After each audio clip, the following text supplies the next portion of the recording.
Memoirs of a Dad, narrated by Malc, Cowle, Chapter 4. Tom and I spent the rest of our holiday as guests in the Sheffield home of our friends, and apart from one day when we cycled to Grindleford, we broke with tradition by forsaking the tandem to walk in various parts of the Peak District, travelling by car to the particular area of our explorations. It is a peculiar thing, but the only photographs of Tom as a child in my possession were taken during those few days, and they reveal something of my state of mind at that time, as they do of his. Tom, of course, was happy. Generally speaking, he always portrayed a happy disposition. The world was still a new place for him, and he delighted in exploring it. As for me, bearing in mind my business had just collapsed, I appear remarkably cheerful in them. We visited Bakewell and walked along the valley of the River Wye and one of its tributaries, which is where the bulk of the photographs were taken. Tom himself showing a very early talent in the art of wielding a camera and composing a picture, a talent he has been perfecting ever since. We also visited one of my favourite spots in the White Peak, namely the Manifold Valley, and the impressive Thor's Cave, situated high up in that limestone gorge. Our stay, alas, could not last forever, and we cycled back to Manchester from Sheffield on the Sunday. The weather in Sheffield and the Peak District had remained remarkably dry throughout our stay, and the Sunday was no exception. What it was doing in Dentdale, I have no idea. That valley is very much a law to itself. Here, I cannot resist making some observations on the key differences between travelling by bicycle and motorised vehicles, whether cars, buses or trains. The principal difference, apart from the fact that a bicycle enables you to move at a reasonable speed and short or even long distances, without consuming any other energy than that provided by your own body, is that the journey in between the point of your departure and the point of your planned destination is in many ways, particularly when we're talking about leisure cycling, more important than reaching that destination. Just as important, the journey itself is of a completely different quality. On a bike, you remain part of the landscape and the environment you are passing through. You are not protected from the elements, except by your clothing. You are fully exposed to the sun, the rain, the mist, and the snow. You feel the breeze on your face, hear the cries of birds, the bleating of sheep and lowing of cattle, the very rustles of the grass on the roadside verge, and the sough of the wind.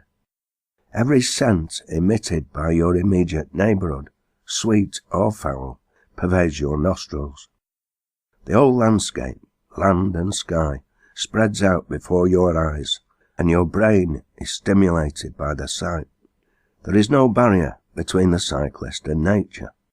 You become acutely aware of every change in her mood, her ability to be gentle and beneficent, as well as her ability to exercise great power, which at times, as we all know, can be destructive, which make the efforts of mankind seem extremely puny. It became fashionable during the period of the Industrial Revolution and throughout the period of mechanization to talk of man's conquest of nature. It was even common to hear such talk during my own youth.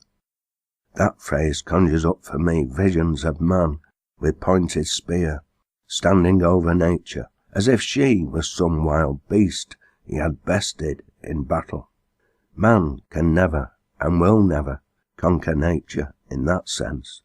How can he, when he with flesh, blood and brain is both a product and part of nature, and subject, like all other forms of life, to her rules? The best we can do is to continue to work to discover those rules through scientific and practical inquiry, and then learn how best to work within them. Moreover, it is my belief that if we fail to do so, it will not be the planet that is doomed, as some tell us, but mankind as a species. Nature will survive, she always does, mankind will not be the first animal species to become extinct, and I firmly believe that is a truth we all need to grasp if we have any ideas about the well-being or otherwise of future generations. Any cyclist can easily grasp these simple facts of life, because we have to work within the forces of nature at their most basic levels on a small scale every time we go out on the bike. You learn them when you master the simple art of riding a bike, although you may remain unaware of the various forces of nature that enable you to do this. The centrifugal force of a revolving wheel is indeed an amazing thing. You learn how to deal with the force of gravity, both when climbing uphill and it is working against you, and descending when it becomes your ally. You do it when it rains or snows, and you do it when the wind blows, whether it's on your back, coming from the side, or directly facing you. You have to, because their force is outside your control. Unlike a motorist or his passengers, you are not sat in a tin and perspex box with an engine to deal with the forces of gravity, sitting in a confined bubble of air, protected from the wind and rain and all the scents and sounds outside. Your vision and other senses limited by the confines of the vehicle itself. Moreover, the serious leisure cyclist does not wish to be in that position, saving when absolute necessity dictates otherwise. Indeed, as I set out on my career as a bicycle frame builder, I was soon made aware that the very task of designing a bicycle to achieve its maximum energy efficiency, involving as it does the study of forces such as rolling or road resistance, air resistance, the best ergonomic position of the rider on the machine to achieve efficiency of power transfer from rider to machine, etc., etc., involved a complex study of nature's forces and laws. Luckily for me, when I began designing and building frames to suit the needs and physical attributes of individual riders, there was very little left of the science for me to discover. My essential task was to put that science into practice. My apologies, dear listener. I'm beginning to wax lyrical, or rather, to rant. One of my great sins, I'm afraid. This story is essentially about Tom, so let's get back to it. The last thing we need is to listen to the rantings of an old communist whose red politics have been influenced by the very green and progressive ideas of Friedrich Engels on these particular questions in the 19th century, long before the true nature of the environmental crisis facing mankind began to loom on the horizon during the late 1960s, early 1970s. We arrived back in our Levenshulme home safely, having taken the most direct and at the same time most picturesque route I could think of. This took us over the gritstone edges of the dark peaks surrounding Sheffield and into the limestone country of the White Peak to Buxton via Stoneleigh Middleton, stopping on the way a number of times to admire the delights that nature provided. On one particular occasion, Tom had leant forward to grab my arm and to urge me to stop. When I did so, it was to discover he'd spotted a buzzard, soaring high in the clear blue sky. We watched its graceful manoeuvres until it had finally disappeared from our sight. Once at Buxton, we stopped for lunch. I'd hoped to find a cafe, or rather tea room as my prim and proper Auntie Beattie would have called it, where she and my other surrogate parent, my Auntie Dolly, used to take me when I too was a youngster. Alas, the passing of time had taken it away, but we found an alternative greasy spoon and crammed ourselves with much-needed calories. Yet another advantage of travelling by bike. You tend to be able to eat as much as you like within reason, without the fear of becoming obese.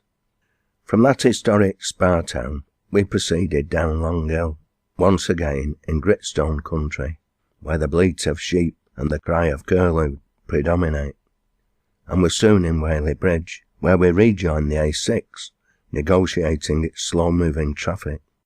Tom urging me on to have a greater speed whenever I moved to the centre of the road to overtake the cars.